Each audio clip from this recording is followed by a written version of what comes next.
Ya, pemirsa, Kepala Biro Koordinasi dan Pengawasan PPNS Barreskrim Polri Brigjen Prasetyo Utomo dicopot dari jabatannya terkait kasus surat jalan Joko Chandra. Selain dicopot, Jenderal Bintang 1 tersebut juga harus jalani penahanan selama 14 hari.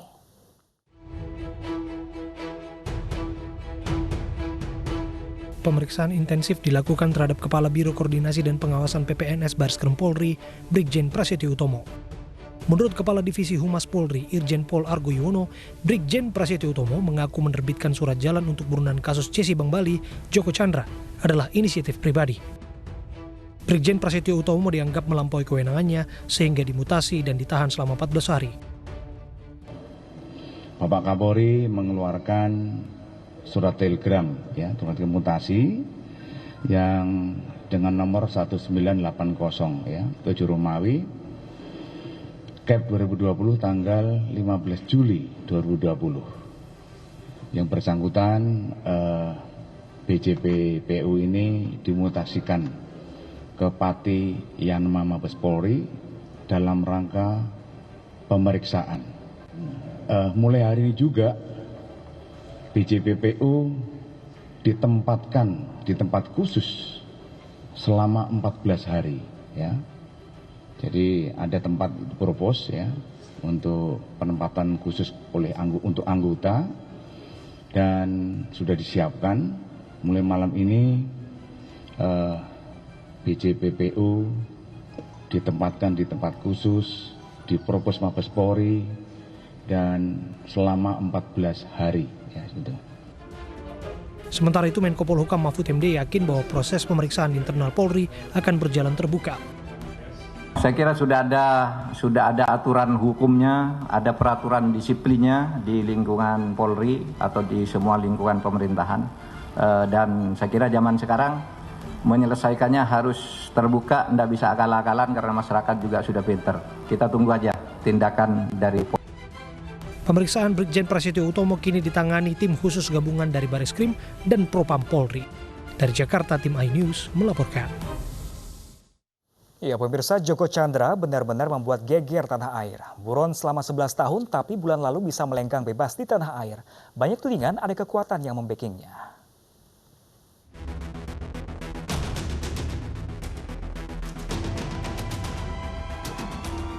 Menteri Hukum dan HAM Yasona Lauli begitu ceria ketika membawa pulang buron Kejaksaan Agung Maria Paulina Lumowa dari Serbia pekan lalu.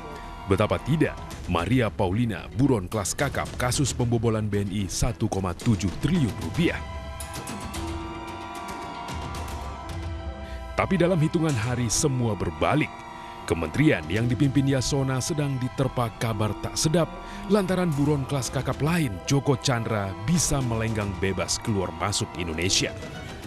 Joko Chandra buron 11 tahun di kasus pengalian hutang Bank Bali yang rugikan negara nyaris 1 triliun rupiah. Siapa punya Joko Chandra? Saya nggak ada urusan dengan surat jalan itu kok. Dari siapa?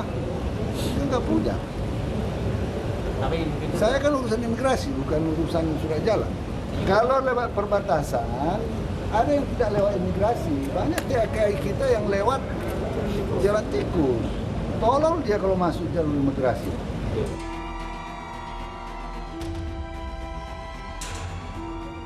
Wajar Menteri Yasona tak mau dikaitkan dengan surat jalan.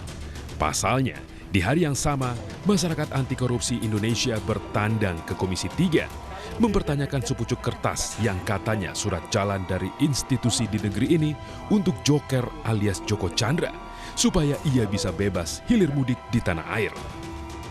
Ini kan suratnya kan, tapi ini tetap saya potong. Nah, gitu loh, kopnya saya potong. Ya, ada surat jalan, nomor gitu kan. Terus yang tanda tangan ada, ini reg-reg ini, tapi jabatannya apa, stempelnya ada gitu kan. Tapi ini isinya. Sehari sebelumnya Komisi 3 DPR terpaksa rapat dengan imigrasi karena menganggap aneh buronan Joko Chandra lolos masuk Indonesia. Makin aneh lagi saat lolos itu, Joko Chandra sempat-sempatnya membuat KTP dan paspor baru Indonesia. Kronologi ini adalah sebuah skenario supaya Pak Joko ini bisa masuk dengan aman, lolos dengan aman, dan juga meninggalkan Indonesia juga dengan aman. Dirjen Imigrasi tak mau tersudut. Ia bilang paspor baru sudah mereka tahan lagi lewat kuasa hukum Joko Chandra. Kan dikembalikan nggak dicap keluar, yang ditarik itu,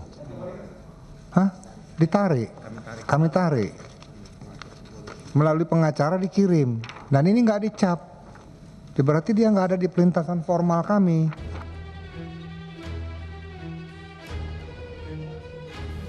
Kuasa hukum Joko Chandra menepis tuduhan ada skenario yang bikin kliennya tidak terdeteksi keluar masuk Indonesia. Bagi dia, isu ini sengaja dibuat besar karena ada pihak menunggangi. Itu tadi dugaan-dugaan saja kan. Pertanyaan itu kan sudah dijawab oleh kementerian dengan sesuai dengan aturan. Ya jadi kementerian punya kewenangan menyampaikan apa aturan. Aturan kementerian, dari Kementerian Dalam Negeri aturannya demikian. Aturan dari keimigrasian punya aturan. Jadi kita lihat kepada kementerian itu sendiri mempunyai aturan yang masing-masing mempunyai. Gitu loh. Jadi janganlah kita menyalahkan satu hal sama lain bahwa kecolongan. Gak ada yang kecolongan. Gak ada yang kecolongan. Memang aturannya begitu. Jadi tolong ya, tidak ada yang kecolongan, tapi aturannya memang begitu. Joko Chandra masuk ke Indonesia diperkirakan Mei hingga akhir Juni lalu. Ia mencoba peruntungan baru, mengurus peninjauan kembali kasusnya di pengadilan. Dulu, 11 tahun silam, saat baru buron, ia pernah mengajukan PK, tapi gagal. Kasus Joko Chandra bermula saat Kejaksaan Agung menganggapnya terlibat permainan kotor mencairkan dana Bank Bali yang baru dapat suntikan BLBI. Setelah ditahan setahun, ia bebas karena pengadilan hanya anggap kasusnya perdata. Kejagung naik banding 8 tahun berselang. Hasilnya, Mahkamah Agung memutuskan Joko Chandra bersalah, harus dihukum 2 tahun penjara plus kembalikan uang 500 miliar rupiah lebih. Tapi sehari jelang putusan MA di tahun 2009, pengusaha properti ini sudah meninggalkan Indonesia. Cuma, negara berhasil menyita uangnya di Bank Bali sekitar 500 miliar rupiah. Setelah mendapat warga negara Papua Nugini, Joko Chandra lebih banyak menghabiskan waktu di Malaysia dan kembali membangun bisnis properti. Sidang PK Joko Chandra di akhir Juni dan pekan lalu gagal digelar karena Joko sakit. Kuasa hukum bilang kliennya sakit setelah kedatangannya ke Indonesia gaduh. Jadi beliau itu mendaftarkan PK tanggal 8 Juni. Datang sendiri loh. Juni. Ya, datang sendiri nih. Saya merasa beliau sangat gentleman dalam kondisi COVID loh. Saya merasa jempol dengan beliau usia 70, berani masuk Indonesia, saya cuma bikin berani masuk ke Indonesia dalam keadaan COVID. Itu kan riskan untuk umur 60 ke atas.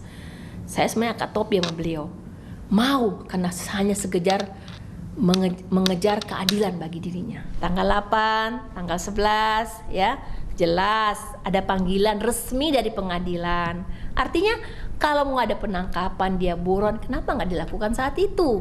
Ya, bahkan Joko Chandra bisa melakukan perpanjangan paspor tanggal 22. Ya, kenapa? Ada apa ini? Kok baru 2 hari sebelum persidangan lalu kemudian terjadi seperti ini? Blodak masalah ini, siaran dan sebagainya. Ada apa gerangan? Menko Polhukam Mahfud MD sudah mengumpulkan Kabar Reskrim Mabes Polri, Wakil Jaksa Agung, Dirjen Imigrasi Kemenkumham, serta Dirjen Dukcapil Kemendagri dan meminta segera menangkap Joko Chandra. Karena bagaimanapun malu negara ini kalau dipermainkan oleh Joko Chandra. Polisi kita yang hebat masa tidak bisa nangkap, Kejaksaan Agung yang hebat seperti itu masa tidak bisa nangkap gitu. Itu kan sebenarnya dari sudah saya bicara dengan para ahlinya itu kan soal sepele kalau bagi polisi maupun bagi Kejaksaan Agung kalau mau gitu, menangkap orang yang begitu gitu, gampang ngendusnya gitu. Sehingga kalau tidak bisa ya keterlaluan lah gitu. Saat ini, kuasa hukum mengaku sedang membujuk Joko Chandra hadir di sidang PK selanjutnya Senin pekan depan 20 Juli 2020. Ya, pemirsa, kita beralih ke informasi lain. Sejumlah pedagang kaki lima dan keliling di Istana Kepresidenan Bogor mendapat bantuan modal kerja dari Presiden Jokowi. Bantuan sebesar 2,4 juta rupiah juga akan diberikan bagi 12 juta UMK di seluruh wilayah Indonesia untuk menggerakkan ekonomi setelah dihantam pandemi COVID-19.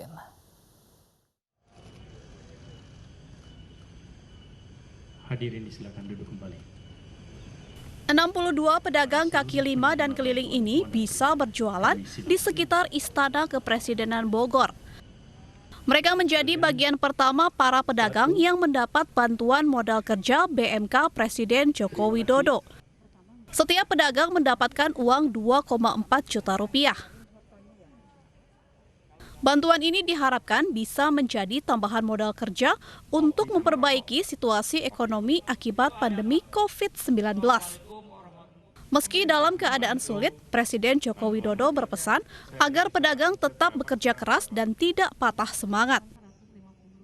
Saya tahu kondisi di lapangan seperti apa, yang biasanya mungkin sehari bisa berjualan sampai 500.000 atau 800.000, sekarang mungkin hanya 200.000, benar?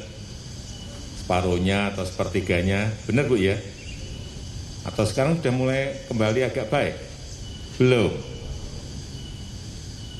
Itulah memang kondisi yang kita alami. Ini yang mengalami tidak hanya yang kecil saja.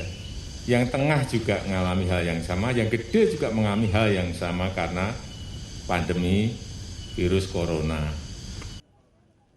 Rencananya 12 juta pedagang usaha mikro dan kecil UMK lainnya di seluruh wilayah Indonesia akan mendapatkan bantuan modal serupa. Dengan bantuan senilai 28,8 triliun rupiah ini, UMK bisa menggerakkan lagi bisnisnya setelah dihantam pandemi COVID-19. Dari Bogor, Jawa Barat, Disa Amora, Terry Vansdiba, Abdul Aziz, iNews melaporkan.